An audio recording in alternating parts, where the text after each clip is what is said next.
Hello and welcome to Parish and Community. My guest today is parishioner and fair trade volunteer Vicki Simon. Vicki, thanks for joining us today. Thanks, Angela. Glad I could do this. Absolutely. Tell me how you first got involved with College Church. Okay, well, we're going way back, probably back into the late 70s and 80s for sure. I would think it's around the 70s or so. I did go down to the lower College Church when it was in the basement for a while, and that wasn't as a parishioner. That was just when the kids were young and growing up, and I was looking around for a new parish. In fact, I even looked around at non-Catholic parishes. I mean, I was looking around. I was really searching. So little by little, I gravitated to the College Church and found a new spiritual home. I ended up probably becoming a parishioner in the mid 80s, I'd say. Tell me a little bit about that lower church experience. I've heard a little bit about it, but I have not heard necessarily from the folks that experienced it firsthand. Yeah. I just remember, I think there was construction going on upstairs, if I'm not mistaken, some major construction. And so we met in the lower church. But it seems to me that might have even been the 60s. I don't remember. I just remember there was a lot of, the Jesuit music was very popular then. I was in college. Um, and I don't remember much. I wasn't really a parishioner then, Right. but whenever I could, on Sundays in particular, I would run down there. Yeah, I don't remember too much detail. I mean, some of the older Jesuits I knew well when they were young men. Mm. You know, Foley and John Kavanaugh and Oh yeah. wonderful names that everyone knows, I think. Sure. Yeah. And now so when did you get involved with the fair trade group here at the church? Well, that came a little bit later. So there's like two aspects of my involvement at College Church, or three or four maybe. But in the 80s, where I was just a parishioner and I was raising a family, lived in Webster, and would just go back and forth and commute. But then years later, I became a Marino lay missioner. And when I returned from Kenya in 2006, Father Len Krause was on staff then as the pastor, and I took the position of director of social ministry, the one Christine has today. Okay. So I did that from 2006 to around 2011 when I did my first retirement.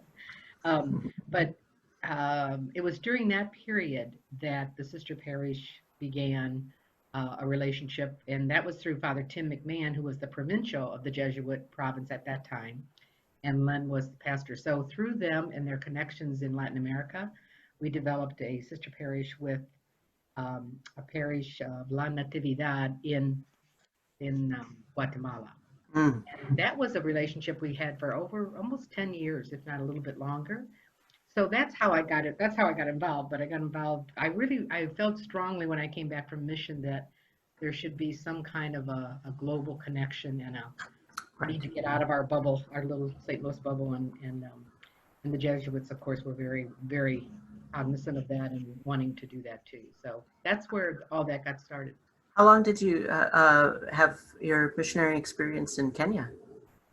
I was there. I was in Nairobi for 4 years, and then I worked up on staff at Marino as director of mission for 3 years. So Wow. total 8 years I was with Marino. Wow. Okay, that's cool. And speaking of international focus, you yourself took a trip recently to the U.S.-Mexico border. Can you tell us a little bit about that? Yeah. Well, and I've always had my major was in Spanish, so and Latin American studies, and went to graduate school in that at SLU. So I've always had a great interest in mission and working with people overseas in different cultures and different. I love languages. So some of my continued work at the border are with other aspects of mission come out of that experience, I'm sure.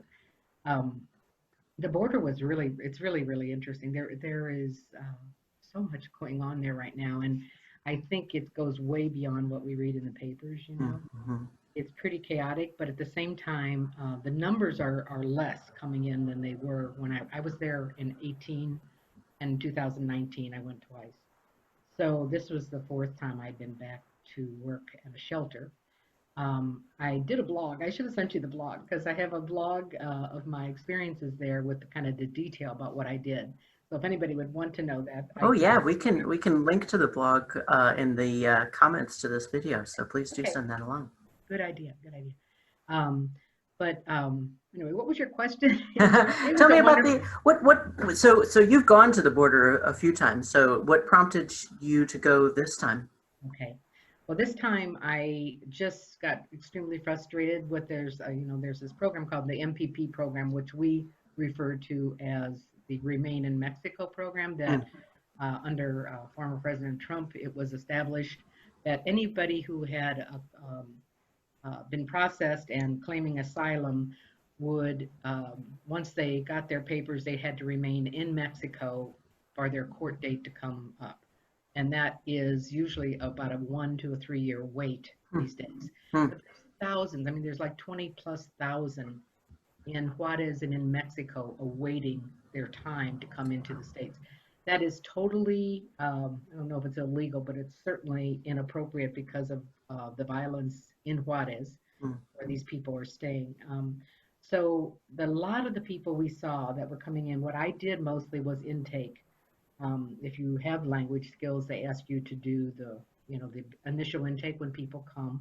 They come from buses or planes that are being literally brought into El Paso. A lot of these people are the MPP people who have been waiting for most of them a year or two. mm, mm, And they're we did not see unaccompanied minors. We had mm, people that were parents with their children, a lot of small children who were just waiting. They all have sponsors. So our job was simply to help take care of them, get them some shower and good food and some clothing. And as they wait for uh, the tickets, they basically contact their sponsors, or we contact their sponsors during intake to see if they're ready to receive them and will they send them tickets. And once they get their tickets for the airport or for the bus, then we would get them to the station and on their way to their sponsors. But they're going to every state in the union. I'm trying to think. I would say at least 20 states were represented of where people are going. So Are they going? So is this part of the asylum process still, yeah, or is this yeah, after they have gone through their court date? yes, no, they have not gone through. They are simply in a waiting. They're in limbo basically, Mm, and the majority of these people are not going to get asylum. Probably they're mhm, probably going to mhm, be deported back once their case comes up. To claim and to validate asylum is almost impossible when you mm, look at what the rules call for, and the proof um, makes it very difficult. But so a lot of them they're just waiting with their sponsors wherever they're. Most of them are relatives. They're either parents or grandparents, uncles, aunts, sisters, who are taking care of them while they await their court date. The court date is mm, in that town or city usually, and once it comes up, then they hear their case, and that's where the decision will be made if they can stay or they're deported. Um, gotcha. yeah. What do you most hope to convey to us here at College Church now that you've come back about your experience? I think it's terribly important that everybody educates themselves about what's really going on at the border and what kind of immigration policies are needed. Um, we basically are not treating people even fairly or justly or in many cases humanely, especially those that are being stuck in Juarez and some of the other border towns in Mexico. Um, there, there's a lot of violence. There's a lot of drug cartel activity, a lot of extortion. Yeah. Lots of danger for children. The mothers I talked to, most of them said that they slept on their children Mm, to protect them from being kidnapped when they mm. were in the shelters over there. So Oh, there's a goodness. lot of, there is still some separation going on. I met a Mhm, grandma who, I did intake with a grandma who was with her 11-year-old daughter, and they separated them. They had been together for the last year or two. mm, She was coming to the States, to Miami, to her daughter's home. So this is the mother of the little girl. anyway, they got separated at the border, and the grandma had no idea where she was. Mm, Didn't, mm, no idea.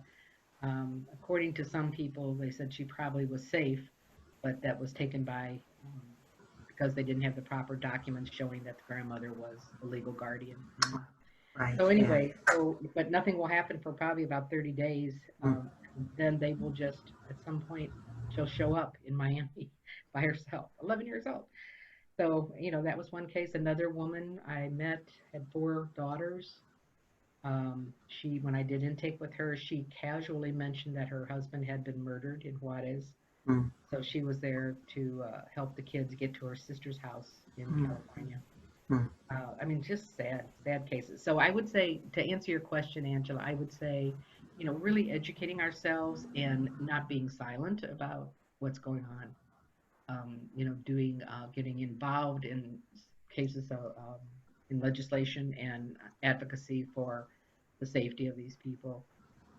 Thank God we have a new president who is at least, stopping certain things like the wall and stuff. But we have so much more to do.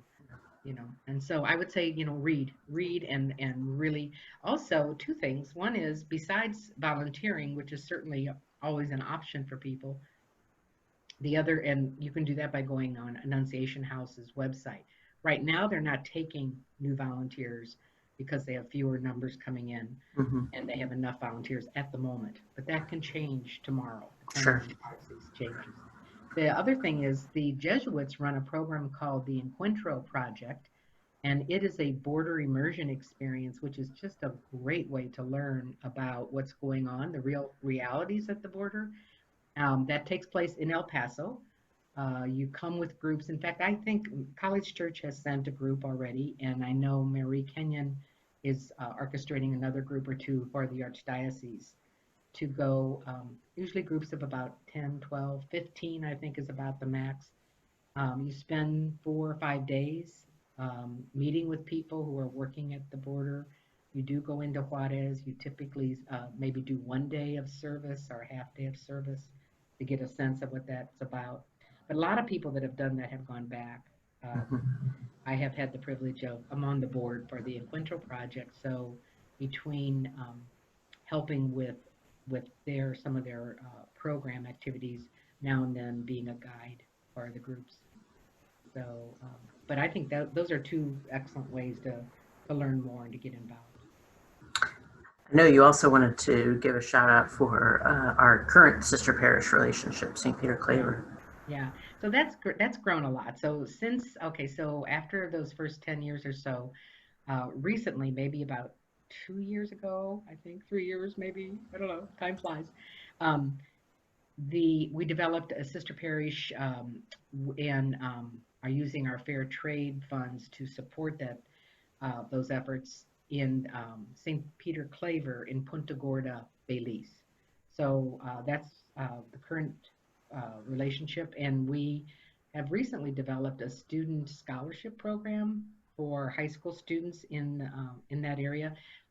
St. Peter Claver is a parish, but they have like 34 outstation parishes Hmm. in the rural areas of Lower Belize, mostly Mayan. And anyway, those particular students a lot of times do not have the opportunity to go on to high school. Hmm. So we're helping with scholarship fees and what they need in order to be able to continue on their education. And it's underway, as you probably, in fact, Angela, you posted some things on this, I know, but I'd love people to know about it. And if they can't support or sponsor a student, then another way to get involved is certainly with the Sister Parish or Fair Trade Committee, and some of the activities that we'll be doing to raise funds for that purpose. And just buy fair trade coffee and products. Everybody loves chocolate. You can always buy chocolate. Never too much chocolate. That's very true. So that's something. The first and third Sundays people can buy online at this point, and I don't know if they're going to go back to selling after Mass or not. I'm not sure at this point. So. Yeah, we'll keep But those people are posted. those are great ways to support the sister parish and to be involved in the global church in some ways. And the committee has been putting together some great pieces about St. Peter Claver are running in the bulletin, Yes. so folks can check that out. Who is inspiring to you? Who are some of the holy men and women that you look up to when you Yeah. ponder your own life? Well, it's interesting. Well, today, I would say today, I really admire Pope Francis, and I'm not Hmm. just saying that. I think he's incredible. So, and Dorothy Day is a fan of, always been a fan of Dorothy Day, and have read everything about her. Um, Other people that Elie Wiesel, Hmm. if I'm not sure I'm saying his name right, but anyway, he's one. Um, Molly Rogers, who a lot of people don't know, Molly Rogers is the founding sister of the Maryknoll Sisters, a real incredible woman. Um, and in the Jesuit world, I love Karl Rahner. I read a lot of him, Teilhard de Chardin. I'm into those people. Meister Eckhart, go way back. So those are some of my favorites. But Dorothy Day, I would say, is probably somebody I really admire and respect. Well, Vicki, it's been a pleasure getting to know you a little bit better, and I'm sure that Thank you, Angie. folks, if they have any other questions, you'd be happy to chat with them after Mass sometime too. They Absolutely. keep I'd be their eyes happy to open do for that. you. All right. Okay. Thank you, Thank you. Angela. I appreciate your time.